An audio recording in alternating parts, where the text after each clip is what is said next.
It's the After Show with TelecomTV's Guy Daniels and Ray Maistre. You're watching the DSP Leaders Summit on Open RAN. I'm Guy Daniels, Director of Content at TelecomTV.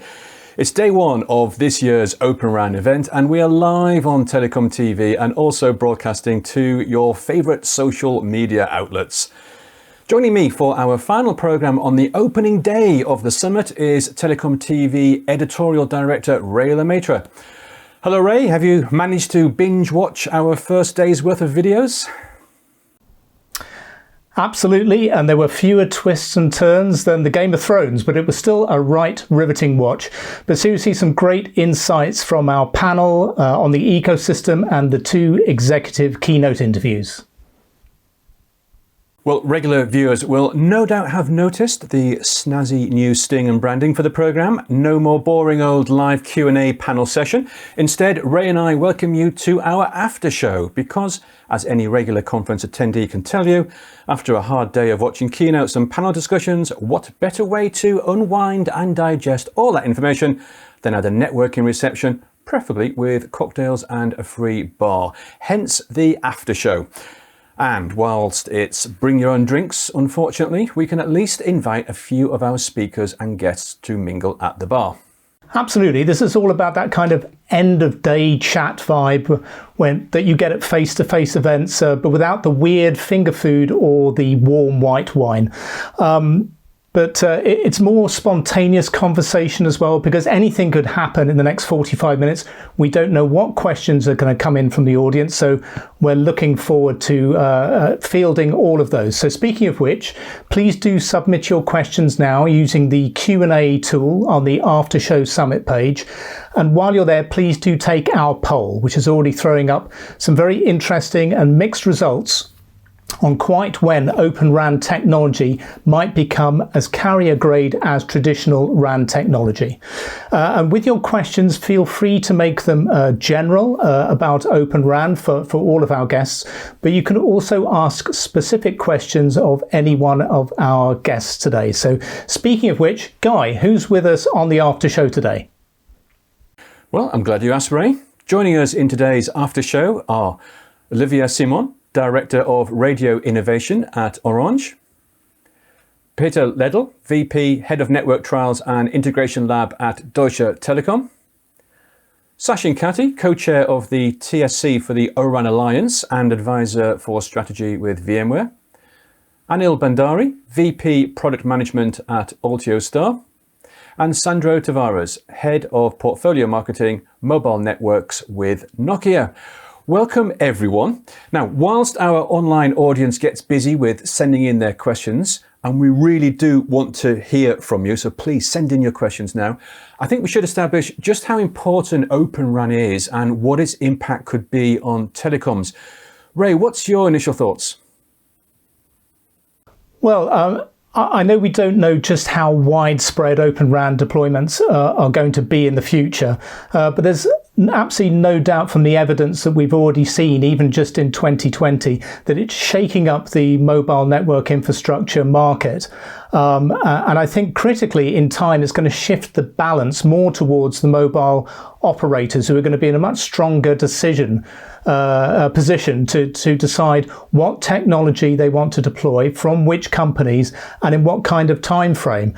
So, for example, adding new XApp functionality to the RAN intelligent controller is something that they'll be able to do as and when they want, and that's something that can't happen at the moment. So I think Open RAN is going to be a very clear example of how telco operations are going to change forever in the future and set in motion something that's going to change throughout the whole telecom network infrastructure. So, I mean, I don't know, maybe I'm being a little bit too dramatic there. So, Anil, what do you think? What kind of impact do you think that Open RAN is going to have on the telecom sector? I think Open RAN is going to be very important from the perspective of bringing innovation. And I would say second point is that it will also bring operators, it will give them control of their networks.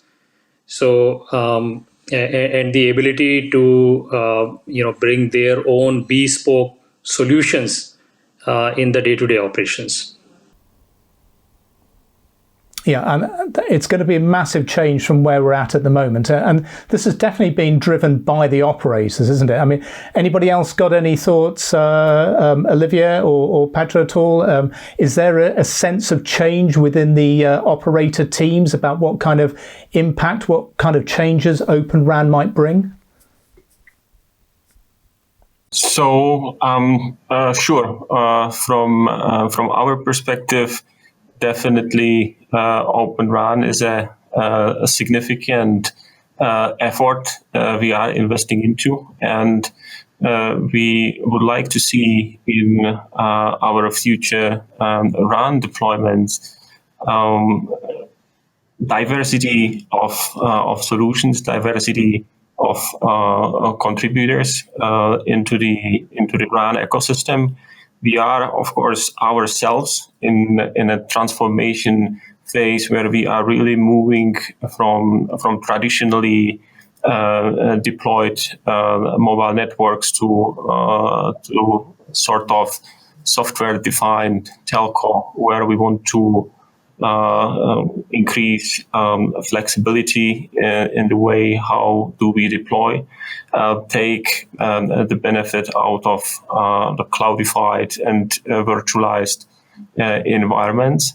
But also then it will not have an impact on the ecosystem itself, but this will also have an impact how we as operators operate and manage networks. And this will also require us to develop new operational models and also increase our involvement in the integration effort, solution design, and the way we are partnering with the solution providers. So that's definitely significant impact. And Olivier at Orange, is this a case of when rather than if Open RAN starts to have an impact on the market? Yeah, I would say so. It's the ecosystem has matured a lot during the past 2 years. And now I think it's no more a question of if, as you said, it's a question of when. But I don't think there is only one time after which the Open RAN will become big in one day. It will be a progressive move. And I really believe that this progressive move will start with some use case that could be easier.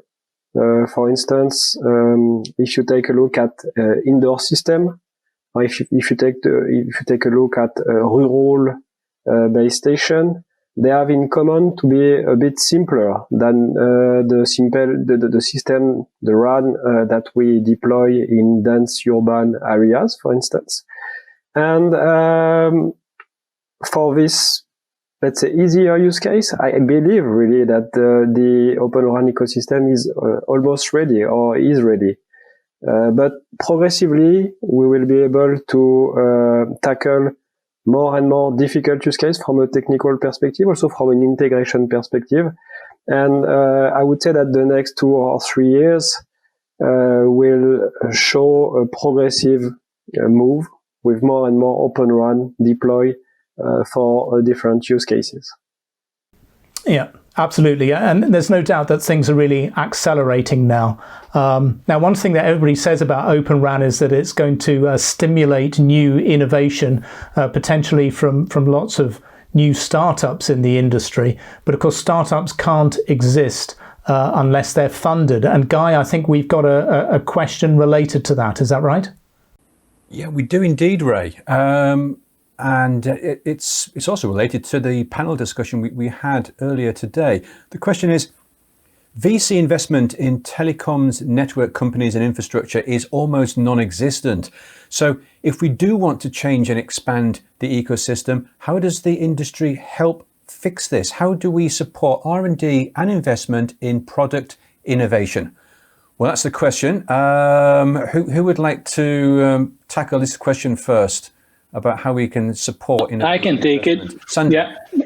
I think that if you look into our history in this market, so the entry barriers for new players have been pretty significant, right? And with Open RAN, we're basically opening the interfaces, exposing APIs with the RAN intelligent controller, which means that a lot of these existing barriers will be gone. Right, and that will allow for, let's say, a more diverse and a more dynamic ecosystem of players, including startups, which then will actually have a good shot of positioning their products on the market. And then when we start with this scenario, so when we have this scenario in place, I think it's going to be pretty natural that VCs are going to be more interested in investing in these companies, right? So we are coming from a scenario where we evolved with the years into a market that is very concentrated on both ends, on the buying and on the selling end. And now we're going through a transformation which will open up the interfaces, which will open up the market for new players. And then I believe that once let's say the financial market better understands and sees this happening, then funding for startups will start to happen. Thank you, Sandro. I think a few of you want to comment on this one. Sachin, I think I saw you indicate first. Would you like to respond? Sure. I think as Sandro said, the opening of the interfaces is, I think, the critical point because previously startups essentially had to build a whole system to get into the space. And now if they can actually build one small component, which they are potentially the best in the world at, and it's actually possible for operators to consume it, I think that's really what unlocks the door here, right? And in terms of how to stimulate VC investment, I think that was the question, which is how do we actually get the financial market to see this? I really think it's almost kind of obvious, non sequitur here, but it's after the operators start deploying programmable networks with open interfaces and insisting that their infrastructure be programmable.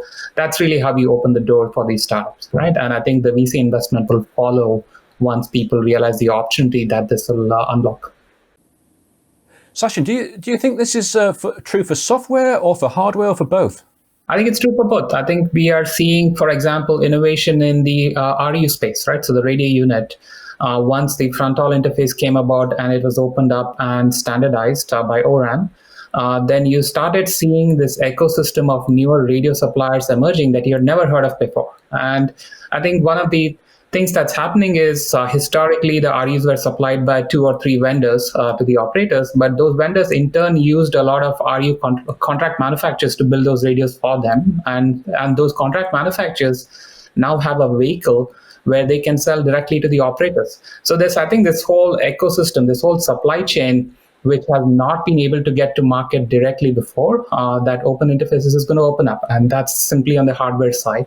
And I think with software, there's really kind of the potential to get the RAN world to use an oversimplification like an app store-like model, right? So Ray was referring to X apps. Really, can we get to a point where there's an ecosystem of apps, X app, R apps, whatever they are, that are certified, and people can download and install, an operator can download and install, so to speak, and get it deployed on their network, right? So I think that's really simplifies distribution of new technology, new innovation. I think that's really what will unlock the software side of the startups.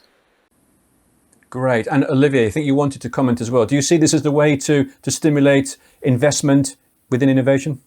Yeah, sure. Actually, if you are a company and you want to stimulate investment, you need to show that you have good maturity in your solution. And there are a number of initiatives that kind of facilitating this. For instance, the Open Testing and Integration Center that have been set up in the context of the ORAN Alliance enable a small or big company to come and work together and to show that they have good maturity, that the interfaces are working well together, that you can build a solution that is mature and that could be on field a few months after. There are other frameworks like the TIP community labs also facilitate the work of these companies. This is not, let's say, fresh funding as such, but this facilitate a lot the companies to show that they have a good solution, that they are ready to commercialize, and they can attract funding through this means, for instance. Thank you very much for that. And I think, Ray, this whole subject is attracting quite a bit of attention from our audience. Yes, no, absolutely. So we've got a related question here, and it's a really good follow-up to what we've just been talking about there, which is still the same kind of model. You know, innovative startups come into the market, they attract some attention, they attract some investors, VC investors, who, of course, are always looking for a return. So the question here that's come in is, what is the danger of O-RAN innovation being ultimately suffocated or slowed down or re-owned by traditional vendors? The ONF has highlighted this. What can be done to avoid this in the industry? So I guess the question is, you know, there might be a flood of new innovative startups. They might get some funding, but they might be acquired then by the big, you know, richer companies who might not want to see them become quite as popular or quite as widespread as they are in the market. Is that still a danger in this new model, in this new sort of a cloud native, more software oriented market? Does anybody want to take that on? Is that, yes, Sachin? So I was just going to say that's kind of sitting here in the Bay Area, that sounds like the circle of life in the Silicon Valley, right? So a new startup comes, produces new technology, a big company produces it, and it keeps going on and on. So I think the key thing is to make sure that innovation is, to use a Valley term, permissionless. And what I mean by that is it should always be easy and frictionless for new innovation to find its way to deployment in an operator's network, right? That's really the hardest challenge. And that's why VCs have shied away, because they feel that the cycles of actually getting innovation productized and deployed is really long, given the timeframes of investments that VCs like to do.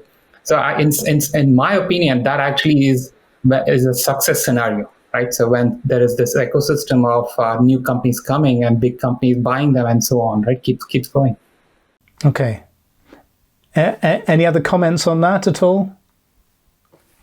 I can just say that I agree with Sachin. I think that at the end of the day, this is a little bit of the cycle of life, right? But especially if you look into our case at Nokia, right, that we are fully behind Open RAN and we are investing in Open RAN. I don't see a company like us that is really investing in this kind of ecosystem, starting to go out to buy startups to basically take them out of the market. I don't think that's how the ecosystem will work. And the fact that you're really, as Sachin pointed out, you are reducing the friction and you're making it easier for new players to come, I think that basically naturally stops this behavior from bigger companies, because, I mean, there's simply so much you can go out and buy, right? So I do not see a bigger risk right now that you would have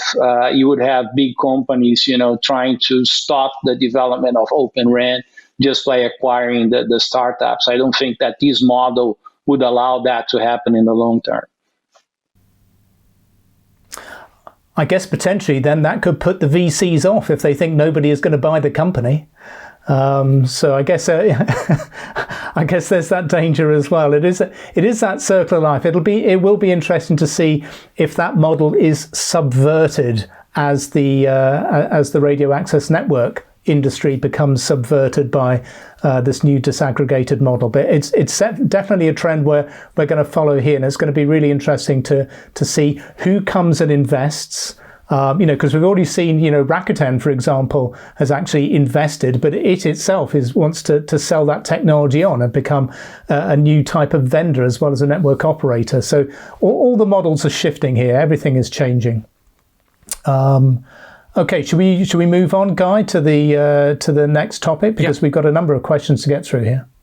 Indeed, I think we could talk about the investment and the investment angle for hours here. There's a lot of interest in that. But there's a question that comes back to the ecosystem. question is, Open RAN promises to open up and expand the vendor choice available, and we speak a lot about whether telcos are ready for substantial changes to their procurement processes and vendor relationships. But, asks the questioner, equally, are vendors ready for what could be a very difficult transition period? Anil, perhaps I could ask you first for experience with operators and whether you understand and are fully aware of the difficulties that operators themselves face in moving to Open RAN. Sure. So what we are doing is that we make sure that we are working with different ecosystem partners, whether it is on the hardware side, platform hardware, or on the radio side.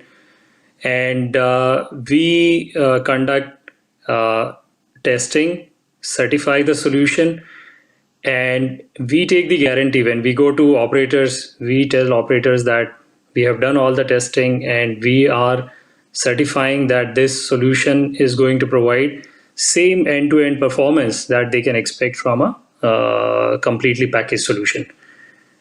So that basically eases some of the doubts in the operators' minds. Yet at the same time, they have the ability to buy the hardware directly. Great. And Peter, could I ask the same question to you? Because one of our panelists during this week of Open RAN programs talked about this initial hump before you get the benefits of Open RAN come in. It's challenging, especially for the tier 2, tier 3 operators. From your experience, do you with the test integration, do you see that vendors are ready for what could potentially be a difficult transition period?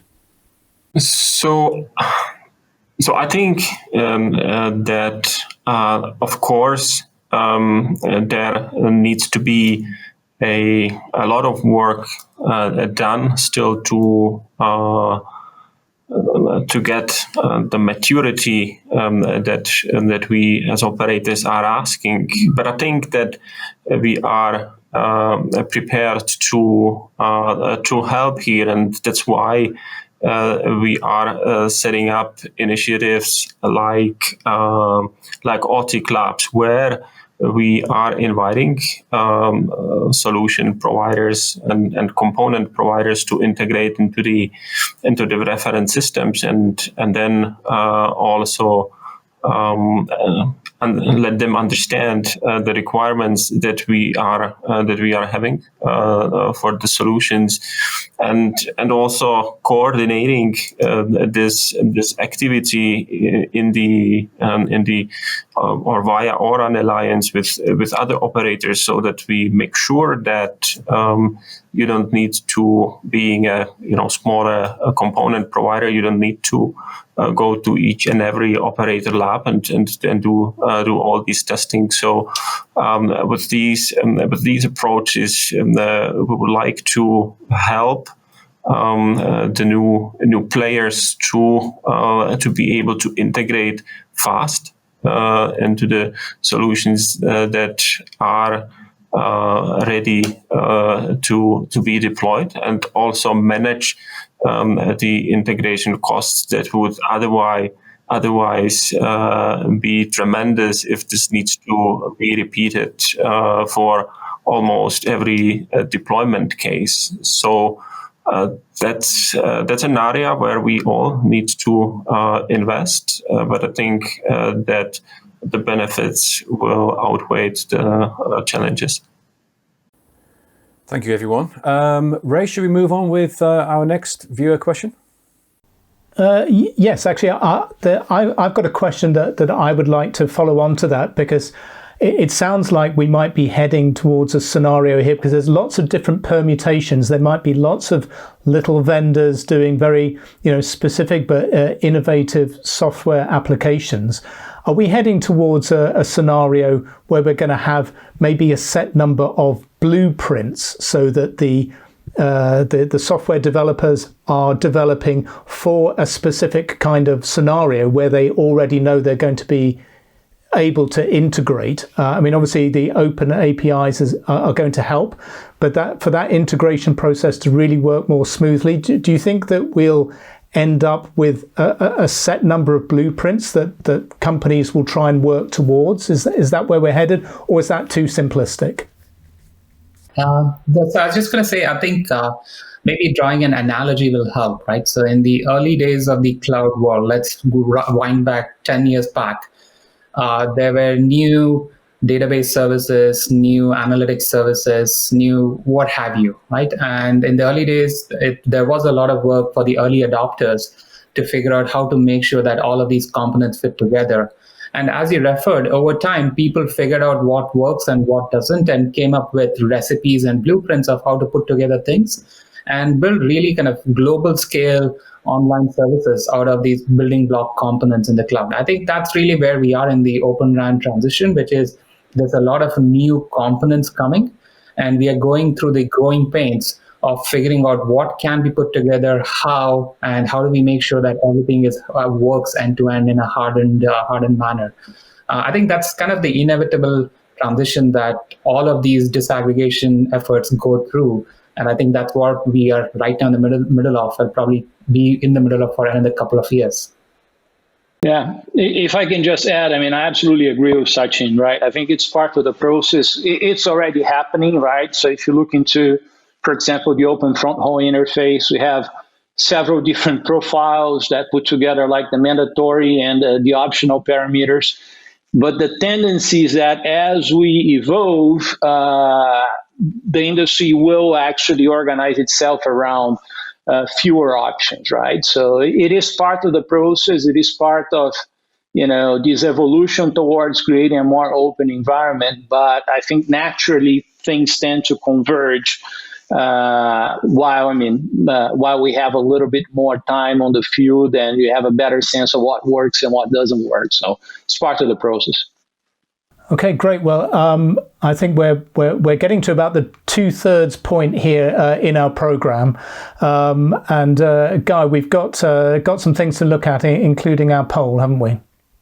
Yeah, we do. Thanks, Ray. And at this point, we ought to remind our viewers that they can still send in questions. We'll answer as many as we can today, and if not, we've still got 2 more after-show programs this week, so we'll try and get round to covering as many questions as we possibly can during the whole week. And also, don't forget to take a part in our quick poll. We've got a poll about Open RAN and when we expect to see Open RAN, basically stack up against the traditional RAN deployments. So we'll get back to that at the end of the program and let you know what our audience think and what the timelines are likely to be according to our audience. Onwards and upwards then, Ray. Do we have any new questions coming in?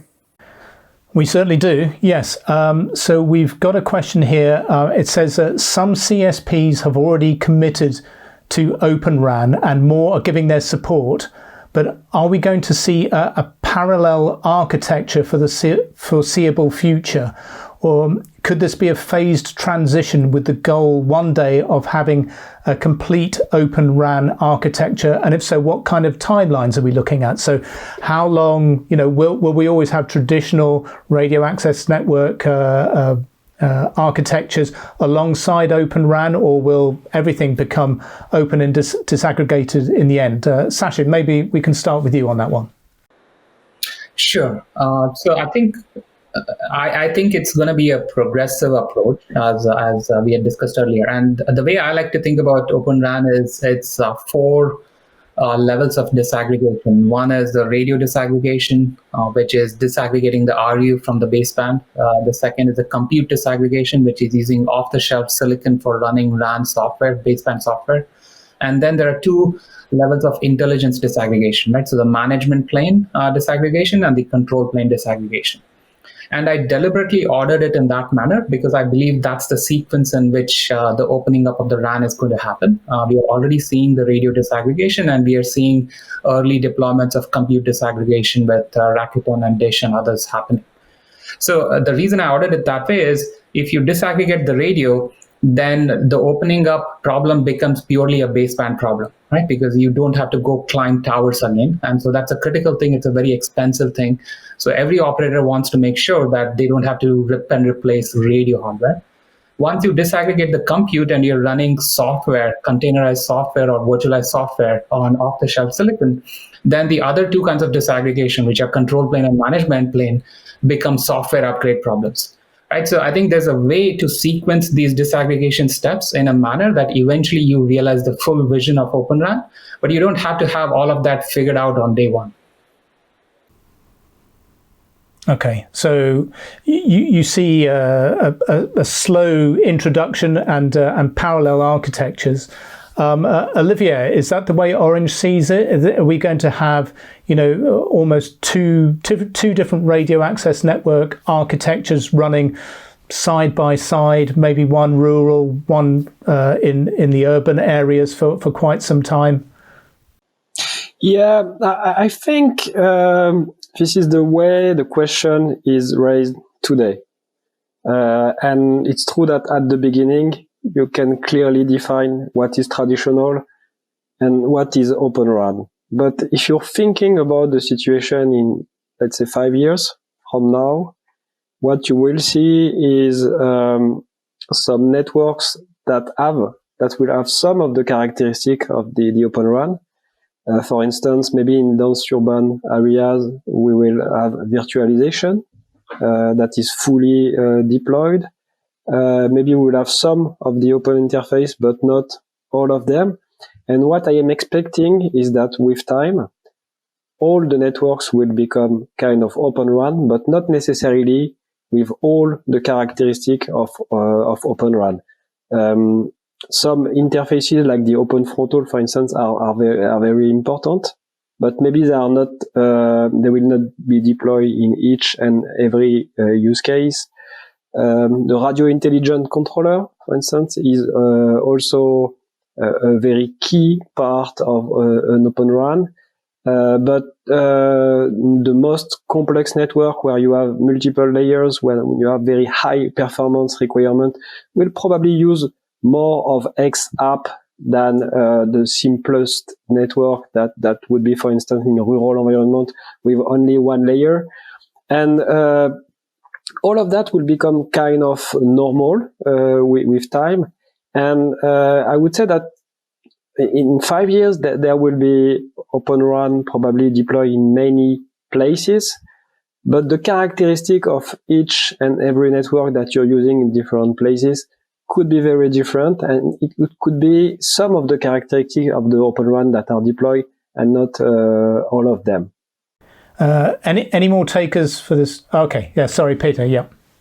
No, I would build up on that. I think that, of course, behavior here in adopting Open RAN is obviously also dependent on at what stage operators are. What I mean by that, so we would need to differentiate between a greenfield and brownfield operators. So greenfield operator would have, of course, a much easier situation to start with more maybe aggressive Open RAN adoption. Then at the same time, also brownfield operators, they are having RAN networks deployed, and the lifetime of that investment is 6 to 7 years, and operators are at different stages of it. And of course, early adoption might lead to a kind of having side by side infrastructures deployed, while later you can gradually adopt more and more capabilities, but also deploy in different scenarios. Yeah, and if I can just add a final comment on this.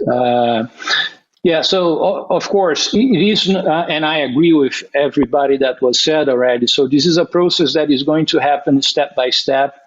And the way that we at Nokia are looking to making it easier for the operators is to really make sure that basically all of our products will support Open RAN. So then basically you can have either the cloud baseband or the traditional baseband out there on the market, and then decide or not to implement the open front haul interface on top of it, right? Decide or not to implement the interface towards the RAN intelligent controller. So with that, we believe that we kind of ease up a little bit the process for our customers to decide to start experimenting with Open RAN in parts of the network, and then decide for let's say, longer plan to implement it or not, right? So I think it is really important to make sure that this transition is as easy as possible for the operator customers, so they do not have to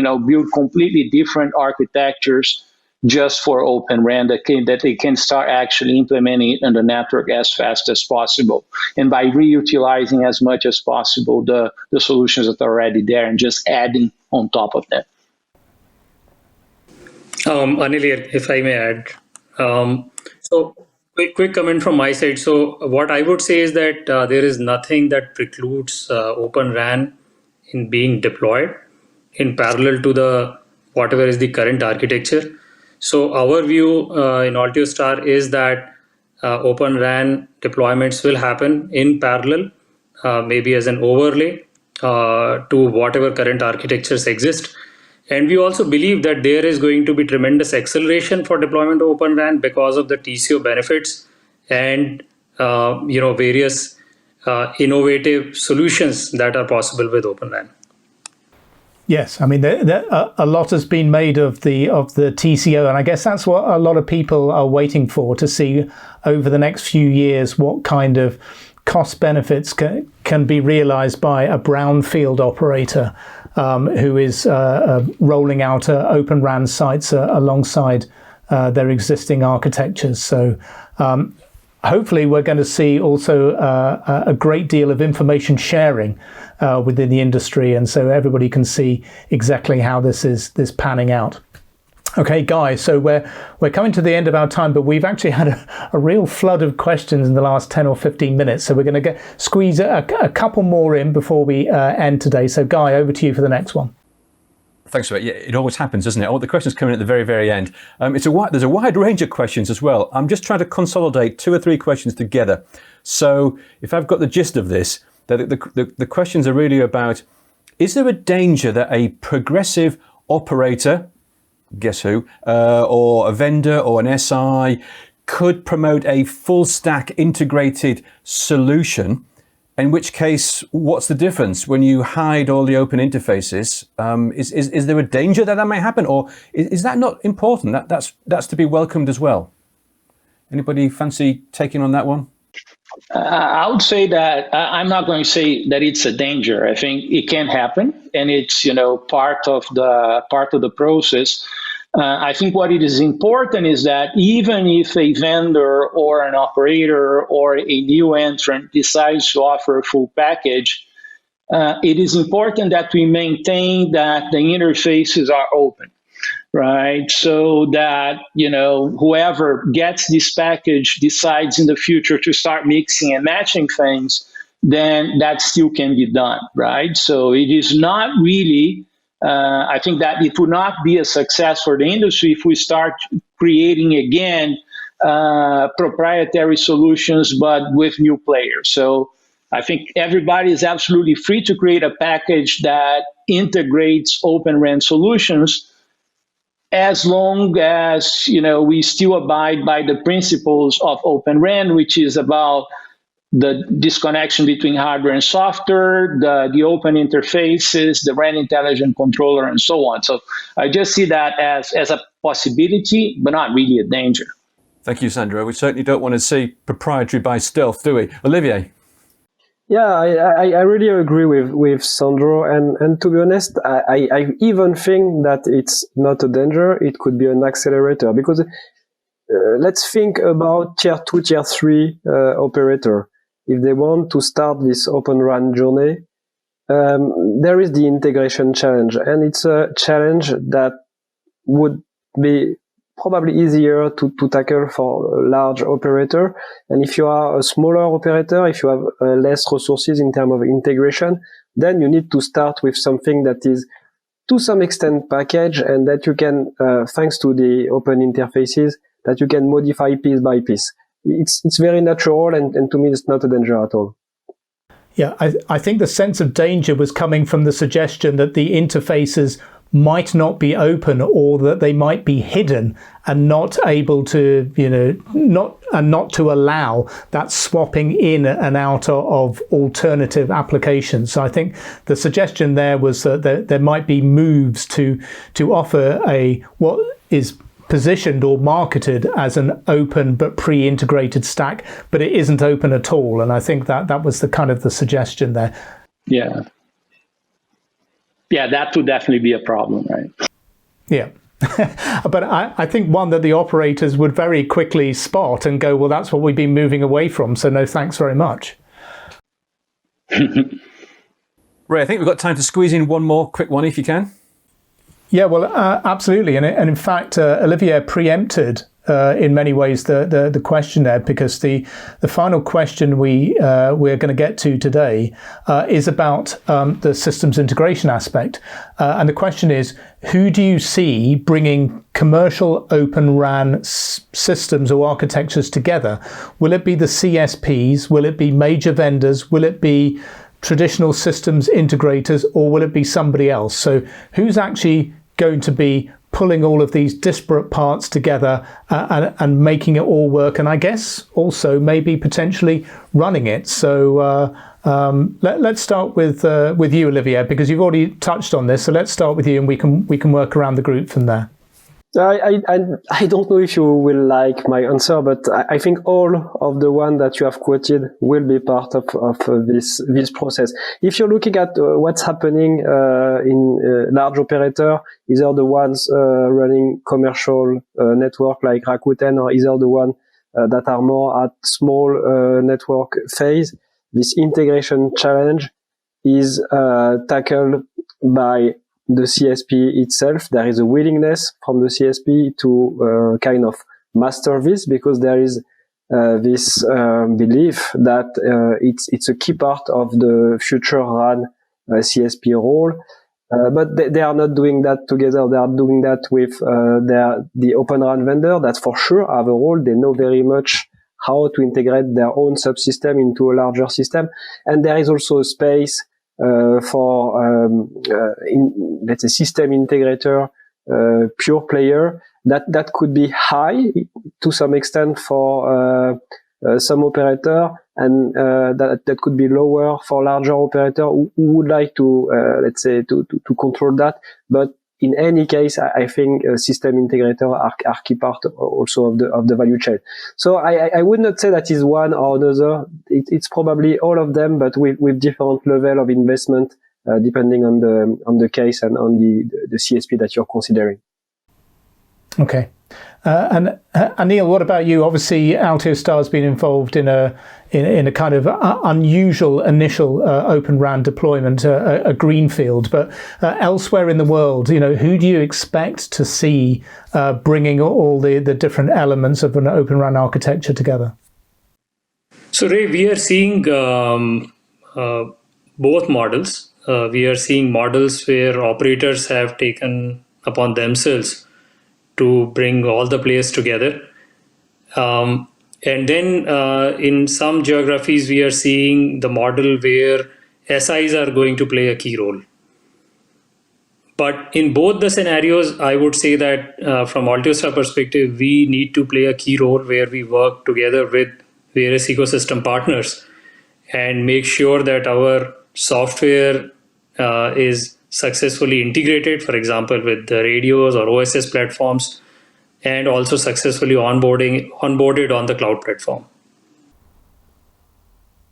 Okay, excellent. And Peter, Deutsche Telekom, is Deutsche Telekom going to be its own integrator? So no, I think that there is a lot hidden in the original question, because of course we will need to differentiate in where we or where a subject wants to play a system integrator role. So what I mean by that, so if I take operator, you might not want to be doing an integration job of integrating the two components where you would not want to differentiate. So, for example, to integrate control plane, user plane of the front haul interface between RU and BBU, there might not be much differentiation possibility for you as an operator. So I think that there might be better options who should do that and who can generate the scale and drive the integration costs down. But there can be areas like integration to management framework where you might have a better model, better processes how to efficiently manage this kind of underlying infrastructure, and that's maybe an area where you would invest resources and where you would play an integrator role. So I think that depending on what integration aspect we talk about, it can be different players and different opportunities. So in the end, I would also get to Olivier's point that there might be all of these subjects, kind of system integrators. Okay, great. Sandro, does Nokia see itself as a potential deliverer of multi-vendor Open RAN systems to the operator market? Yes, I mean, this is definitely one role that we can play. So it's kind of a similar path that we saw when we started cloudifying the core as well, where some operators, they took the integration role to themselves, and some others decided to hire a system integrator or a prime integrator, as we used at the time, to do the job, right? And in Open RAN, I kind of expect the movement to be similar. And in that case, I mean, we are ready to work with any SI that is selected. And of course, we're very happy to be the SI for the customers that decide that we are the best choice for them.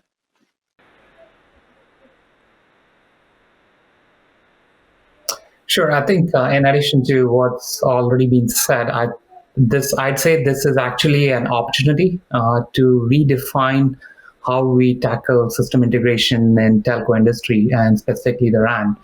And what I mean by that is if Open RAN happens and we cloudify the RAN and we are going to more and more cloud native architectures with open APIs between different components, this is an opportunity to adopt the kind of automated integration pipelines that the rest of the cloud industry has adopted, right? So using modern frameworks like Git, CI/CD pipelines, all of these terms. But in general, how do we move to a more agile, automated software pipeline that actually handles the integration and testing job for you rather than have a traditional system integrator with a lot of people doing that job for you, right? I think that's an opportunity. And so my bet would be that there will be a new flavor of system integration happening. We are already seeing that with certain operators around the world.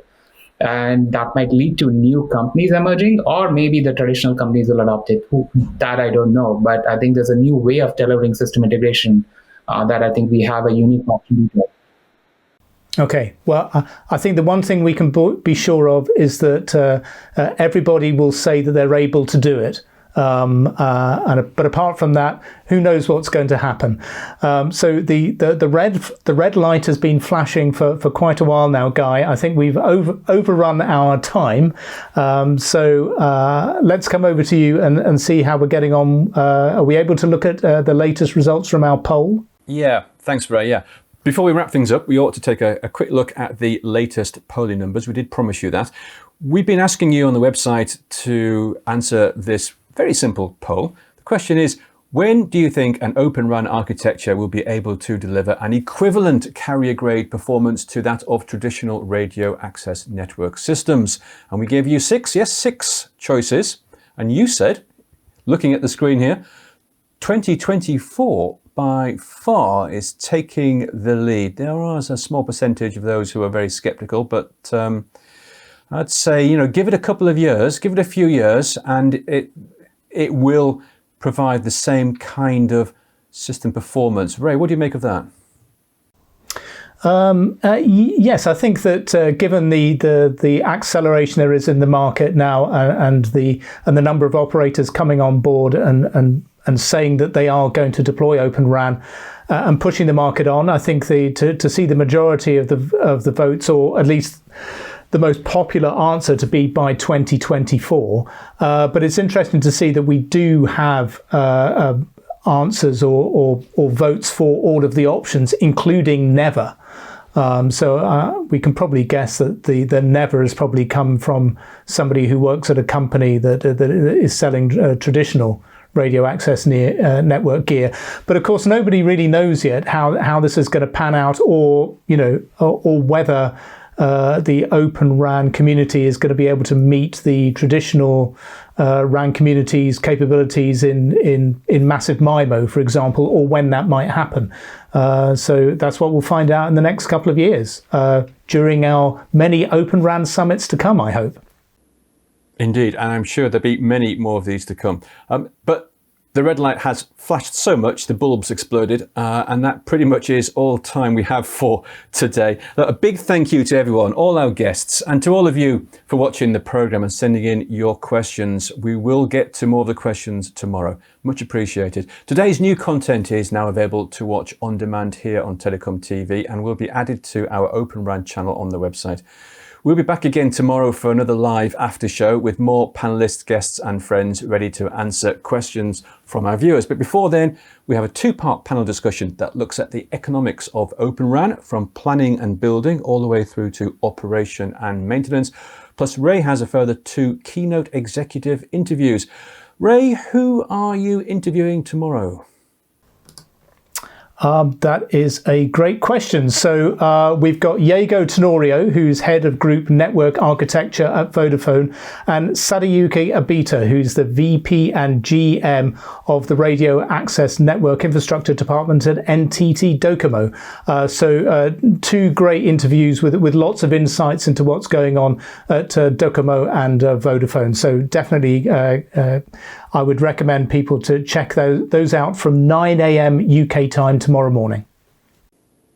Thank you, Ray. Yeah, I'm certainly looking forward to watching those. Should be very revealing. We hope you can join us again tomorrow, but until then, the free networking bar is about to close. The only canapes left are those unappealing fishy things, and the after-show conversations are moving to the trendy hotel bar. If only. Thank you for watching, and goodbye. The after show was recorded in front of a live online audience.